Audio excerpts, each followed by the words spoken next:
4 league wins on the bounce. How differently, Martin, will the Ten Hag story start to be viewed if they somehow manage to do it this weekend and pull off what would be a whopping Derby statement win? Well, it's a magnificent opportunity, isn't it, to go there and stake a claim to turn your season around. Lost those first 2 matches, then played Jim for a couple of games. Obviously, your Royal Highness passed away and then they didn't play, a couple of cancellations, so he'll have had time on the training ground to work with them. But I don't think he's a miracle worker, and it would almost be a miracle to go to Man City and win this one. The form that they're now starting to come into, I'm really particularly interested in to see the Martinez and Haaland match up and how he can cope with that, because if you look at Haaland, it's just, Jim is almost the perfect striker, isn't he? If you're in a laboratory and you put together scientifically a top player with all the skill set you need, he's got it, Haaland. Yes. And all of a sudden Martinez is up against him 5'9", so that's going to be a really good individual. He's been criticised a lot. Is it fair? Lisandro Martinez, Martin's mentioning him, but is it fair criticism, Stuart? Because is he not showing that he can deal with the physicality and the demands of the Premier League? He's already become something, as I understand it, something of a cult figure with United fans. Yeah, he plays with personality, that's why. I was at the Liverpool game covering it for talkSPORT, and I thought he had a really good game. He's got personality, he punches his weight. He's only got a small stature, but he punches his weight. He's aggressive in the challenge. And I think straight away you could feel the warmth from United fans. Admittedly, they beat Liverpool on the night, but you can feel the warmth from him. And I remember I was Manchester City manager, and a fella called Pat Vieira made his debut in the Manchester Derby, and we tanked the ball to him, and Trevor Sinclair roughed him up a little bit, and he had a real tough day that day against us. And to be fair, he went away and thought, you know what? If I'm going to survive in this league, I'm going to have to toughen myself up. And credit to him, he went on to be one of the semi-legends of Premier League football. Yeah. This kid's come straight in, and he looks to me as though he thought, I've got to be fairly tough and fairly aggressive for my stature to survive in this league, and that's what he's done. So, yeah, I mean, what we do know is Maguire is out through injury. Doubts persist, Martin, over Rashford and Martial, and that potentially leaves a start for the first time in 7 weeks for Ronaldo. So it would be a change of the guard, if you like, in terms of faces, in terms of personnel.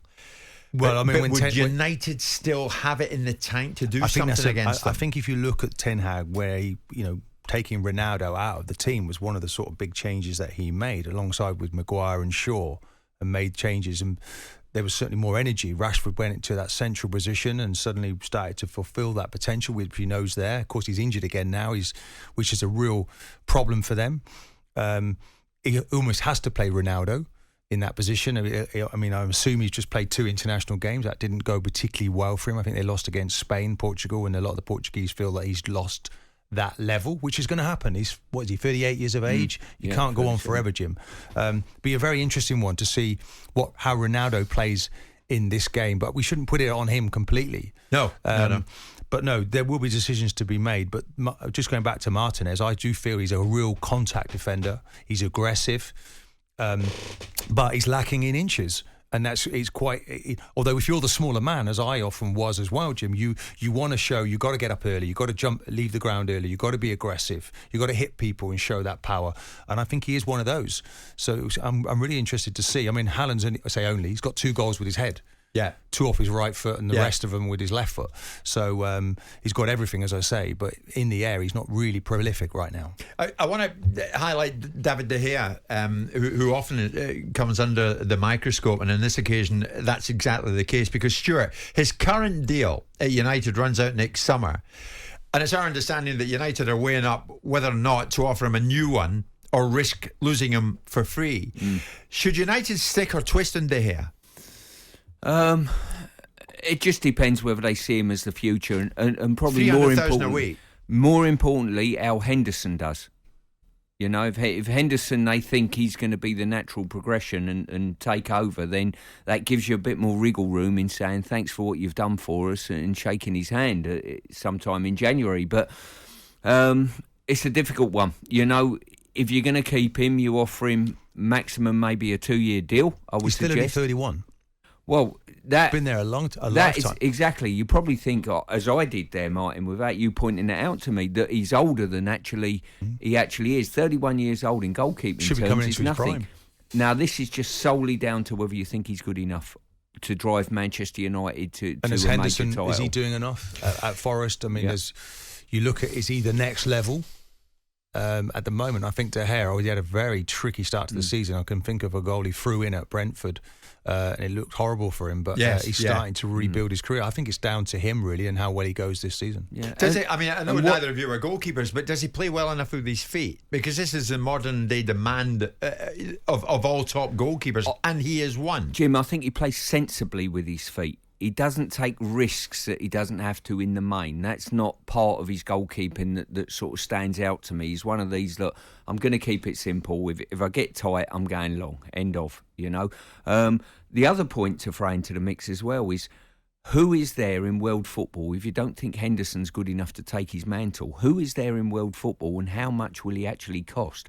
Can we get better than De Gea? If we cannot, he's got to be our number one and we've got to keep him at the club. Yeah. Because it's such a massive season for Manchester United. They all are, Martin. But this is huge. And you look at the others, and the other top clubs have got their goalkeepers in place and are happy with them. No club more so than Liverpool with Alisson.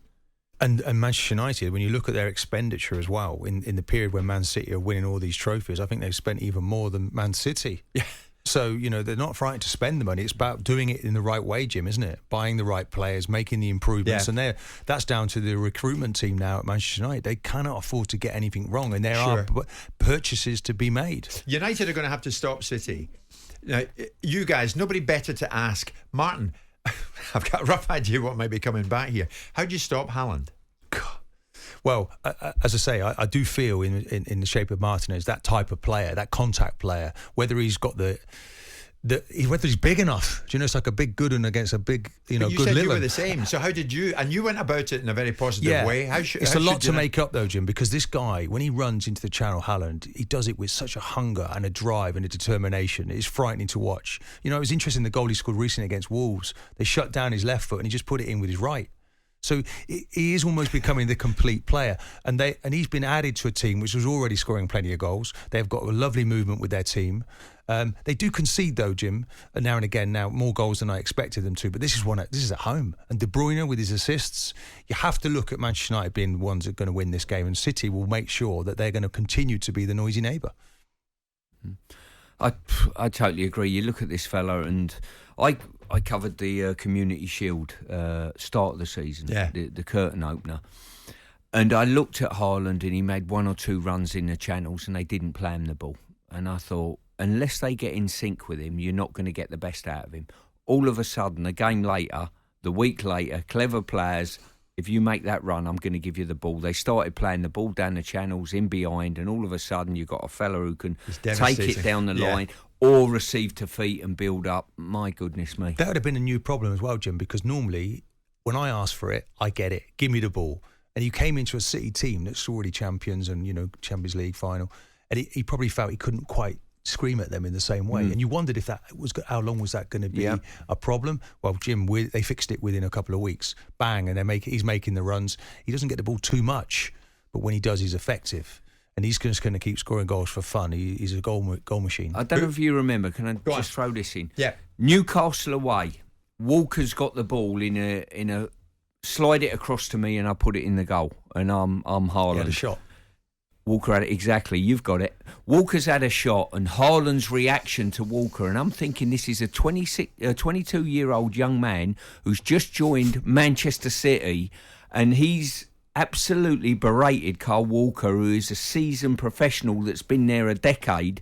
And I thought, you know what, you're going places, son. Yeah. Not in a bad way. It was, I'm in a better position than you. Sure. Give me the ball. That's what I'm here for. Look at what's coming in. Chris Edwards, one of many. Martinez had Haaland in his pocket when they faced each other in the Champions League. A lot of messages coming in. There's another one, Martin in Tunbridge. When Haaland and Martinez met in the Champions League last year, Ajax won 4-0. Martinez already has come up against him and know exactly what he's doing against him. Yeah, but Haaland's getting better every year, every day. And he's not going to grow, is he? Another foot, which is almost what he needs. Between now and Sunday. But look, I respect what Martinez does, because he is a powerful man. Yeah. And he wants to prove, doesn't he, that I'm strong enough, I'm big enough. And he's got that chance at the weekend. That's the beauty of all this, Jim. We don't play anymore. They do. Who wins Let's see. For me, Man City win this. I'm with him. Even they throttled me a few years ago. I'm with him. Jim White and Simon Jordan.